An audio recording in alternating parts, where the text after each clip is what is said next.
Connor say the title of this, as always. Wow, right off the bat. 280 mysteries we'll never get back? Okay, that's how many EBs there are? Said with the intonation of a talking cat. Yeah. I think there was 28 books, and I think they all have 10 mysteries in them per his genius formula. Those are very slim volumes. I had forgotten that when I was kind of digging through. I forget what the name of the book. Encyclopedia Saves Them All or whatever. Encyclopedia Goes Hog Wild. Encyclopedia Goes Ape. Encyclopedia The Destruction of Jarad Sin. Whatever. Anyway, I was just surprised at how few I had to choose from, but I found some good ones. So let's. What we're doing here is we're going to read an Encyclopedia Brown, the classic, famous mysteries, classic '80s mysteries by Donald Sobel. Donald Sobel, yes. Donald Sobel, and Connor is going to try to solve them. As are you. You're going to follow along, and here we are. This is the case of the 5 clues. Five clues, wow. Case of the 5 clues. Feast of the 7 fishes, the case of the 5 clues. Yes. The trial of the 3 blind mice. Shortly after 4 o'clock on Wednesday afternoon, Jane Foster came into the Brown Detective Agency. Her eyes were brimming with tears. She looked from Sally to Encyclopedia. "You've got to help me," she said. "Somebody robbed my dad's store while I was minding it." Okay. How old are these kids again? Yes, pretty common name for Idaville, and but child labor is on par for the course here. I assume it's a feed store or something. Well, you'll find out. "You've got to help me," she said. "Somebody robbed my dad's store. Mr. Foster owned the Sunset 5 and Dime." Oh, nice. Encyclopedia bought his school supplies and bubble gum there. That was his bubblegum supplier. That's keeping him in business, coming in for a bazooka once a week. But he rightfully responds, "You should report a robbery to the police," he said. "I can't," said Jane, blowing her nose. "I don't want my dad to find out I was careless. I left the side door unlocked." She put a quarter on the gas can beside Encyclopedia. "Please help me get my money back." "I'll do what I can, but I don't have much time," said Encyclopedia. "My mom will want me for dinner in 2 hours." We don't even have police probably have the same restrictions. It's a wholesome town here. My mom will want me. "We don't even have 2 hours," said Jane. "My dad will be back from Glen City in an hour." Gloom filled the Brown agency. All right, Cthulhu's about to emerge. Yes. 1 hour. Could Encyclopedia learn enough in 1 hour to solve the robbery? What do you think, if you had to guess, Connor? I mean, do you think he has enough time? I'm confident he's going to do this, but a lot of these mysteries seem to take longer than that. What was the last one? They had to go out to the dog fighting ring the guys were running, like 8 miles out of town or something? Yeah, they had to go to like a hog feed lot, too, that one time. All right, we better get started, he said. He spoke with cheerfulness he didn't feel. "Don't worry, Jane. Everything will turn out fine." To save time, the 3 children did not use their bikes to get to town. They rode the number 3 bus. So again, how big is this Idaville? The bus is running at all the times? number 3 line. There's multiple bus lines, but I don't know. So they're abandoning the Stranger Things dynamic with the bikes. On the way, Jane told Encyclopedia all she knew about the robbery. Here you go. I think this is the meat of it. "Wednesdays, my dad closes the store at 3 o'clock, she said. Today he was in a hurry to get to Glen City, so he left the store 5 minutes early. He told me to close up. I locked the front and back doors," Jane continued. "Then I went to the washroom to comb my hair. Suddenly I heard the cash register ring. I hurried out and saw someone race out the side door." Okay. Instantly, I'm suspecting her things have gone south for the father, running a 5 and Dime in 1970 or something, and he's staging his own robbery. I got to get to Glen City. Oh, isn't the horses race, the dog racing track isn't? Maybe. I don't know. Dad, where is Mom? How come she doesn't cover the store when you're out of town? Anyway, you're in charge, and all the money is there in the cash register. So if I'm saying this disappears. I'm saying this in earshot of the southern states next door, so that you'll be able to vouch for me in trial. If anything happens, not that we're going to trial. Which I'm sure, of course, will not. "How many doors does the store have?" asked Sally. 3, front, back, and side, answered Jane. "The side door is seldom used. I just forgot to lock it." Did you get a look at the thief's face? Asked Encyclopedia. No, said Jane. Everything happened so fast, I don't know if the thief was a man or a woman or a boy or a girl. All right. The bus had come to their stop. The three children got off and walked to a 2-story white building. The Sunset Five and Dime took the entire first floor except for a brown wood door at one end. What door is that? Asked Encyclopedia. I assume it's the bubblegum storage area. Right. This is the only thing keeping us in business. Encyclopedia, please don't change your allegiance. Yeah, don't really, go don't to take Hubba up smoking. Bubba. Bub's dad, Bub dad. It leads to living quarters above the store, said Jane. So very modern, with a store on the bottom and the living quarters on front. Mixed-use space. Mixed-use just space. a place for his, when things do go south at the mom, his dad is sleeping on an air mattress up there. She unlocked the front door of the store. Sally and Encyclopedia followed her inside. Encyclopedia stared at the counter before the cash register.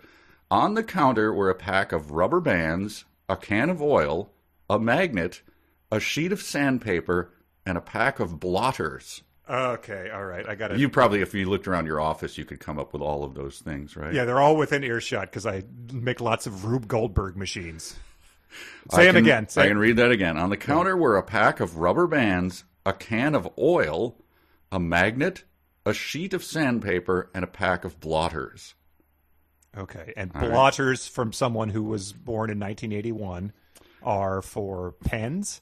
Yeah, ink pens? Soaking up extra ink. Okay. Because this is before the invention of the ballpoint. All right. So I assume this is hinging on these then. Yeah. All right. Okay. Or just he's running, he's getting the merry pranksters in there and they're dosing the whole town. Or it's, like an old prospector. Where are my blotters? Sorry, let me just say it one more time. There's magnets, a can of oil, sandpaper, blotters, and hang on. What was the first one? Rubber bands. Rubber bands. Because I went out west and I brought along. Oh yeah, a pack of my rubber grandmother's bands, trunk. a can of oil. Okay. So if it's an adventure game, he picks up all those items and adds them to his inventory. And gets to use them Makes later. a little noise as he picks each one up. Were those things on the counter when you locked the front and back doors at closing time? He asked. I don't remember them, said Jane. Are they clues? I think from the title those are clues. But we shall see. Encyclopedia didn't answer. Instead, he asked to see the side door through which the thief had fled. The side door opened into a hall. At one end was the staircase going up to the living quarters above the store. At the other end was the brown door which opened onto the street. Are they clues? He's going to try to shoot an arrow up that. He's going to tie a diamond to it and shoot an arrow. So there's there's a door staircase that goes upstairs to the living quarters. There's the side door, and there's a door up the stairs as well, or that's just the door to the living. There's quarters? the door that goes to the outside. There's a side door, and there's a door that goes up to the living quarters. Okay, is what I understand. Okay. What about that door? Is that kept locked? It locks by itself when it shuts, said Jane. That's the brown door to the outside. Okay. He had to have a key to get past the brown door. Do you know who did it? Exclaimed Sally. Not yet, said Encyclopedia. He paused thoughtfully, then he said, the thief came down the stairs shortly before closing. Let's say the thief was a man, didn't know Jane had closed. Let's arrest Bugs Meany right now. Let's just do it. Jane had closed the store a few minutes earlier today. You mean the thief didn't plan on robbery? Asked Sally. Correct, said Encyclopedia. The thief took 5 things he wanted and went to the cash register to pay for them, already using him there. Okay. Sally cried. When he realized he was alone in the store, he decided to rob it. He didn't know Jane was in the washroom. That's how it looks, said Encyclopedia. When the cash register rang, as he opened it, he got scared. He fled with the money, but he left behind the 5 things he had wanted to buy. Okay? Okay. I mean, it's a big assumption, though, I feel like, that he... Don't question Mr. Sure, right. His instincts are correct. What is his name? Owen Brown? No. So I like that the store was going to make maybe 35 cents on the rubber bands and a magnet, and the oil is probably the expensive thing. 1 piece of sandpaper, I guess it's a 5 and dime. But this is all like stuff you'd like root through a junk drawer in your parents' house to find. This is like when I went to get a shoe repaired recently, and the guy's in back eating a sandwich. Yeah. And I was like, I need some stitches put in the shoe. Like, you come back. He's Persian. He's like, you come back, you give me $10, you get the shoes. It's like, I'm like, okay. How are you pulling enough money out of this place? It's a storefront in a, like, this is impossible. Like, obviously, he must own the building, and it's just yes, exactly. He's cost me richer than more to you get can rid imagine. of it. Yeah. Yeah. Once I sold my tech company, this is what I decided I wanted to do. It's kind of like the Bailey building and loan. If it closes, you know, if I'm not here during open hours, like they close me and take my building, so that's why I'm here. That's what the five and dime is with this guy. But here are the people. Who lives above the store? Sally asked Jane. The front two apartments belong to Mr. Corey and Mr. Evans, said Jane. Okay. Each lives alone. Mr. Corey works for the health department. Mr. Evans is the night watchman at the First Federal Bank. Who lives in the rear apartments? Asked Encyclopedia. Mrs. O'Quinn lives with her daughter Mary in one apartment, said Jane. Mrs. O'Quinn works as a cleaning woman and takes in sewing at night. The other apartment has been empty since the Andersons moved away 2 months ago. Can't you tell us anything more about the people upstairs? Asked Sally anxiously. I'm sorry, said Jane. I don't know any more. I don't see them often. It doesn't matter, said Encyclopedia. You've told us enough. Oh, Who my God. was the thief? What? So I told you before off air, I said it's kind of a mundane mystery, Yes. but an insane, checks out. an insane. Okay, so let's just. I would like to revisit those again because that came pretty quickly. There is a night watchman. There is a Mr. Corey and Mr. Evans each live in the front apartments. They live alone. Mr. Corey works for the health department. Mr. Evans is the night watchman at the First Federal Bank. Rear apartments. Mrs. Quinn lives with her daughter Mary in one apartment. I was going to say Mrs. O'Quinn, doesn't she? Is it the cow that kicked over the lamp and started the Chicago fire? Mrs. O'Leary, That's yeah. Mrs. O'Leary, okay. Getting my bitter rivals with the Mrs. O'Quinns. O's mixed up. Works as a cleaning woman and takes in sewing at night. The other apartment has been empty since the Andersons moved away 2 months ago. So Dad is really desperate at this point. Yeah. So these are The Andersons were rounding. They were making our nut. We're doomed. This was not a place for happy married couples. Everyone else there is living Evidently not. It's like Lenny. Don't tell anyone how I live. yeah. Holy crap! Head in the All right. oven with no funeral taped to Mr. Corey's back. Yeah, this is just depressing everybody here. We got to get to a place with the. Oh my God. So I'm trying to think about. None of those jobs seem like sewing. You know that would use if there was needle and thread on the counter. So it's not. I mean that has no connection. But sandpaper, magnet, oil, Rubber bands. and what was the fifth thing? hang What was on. the fifth clue? Blotters? Did you get blotters? Blotters. That was the one I forgot. Oil, magnet, sandpaper, blotters, rubber bands.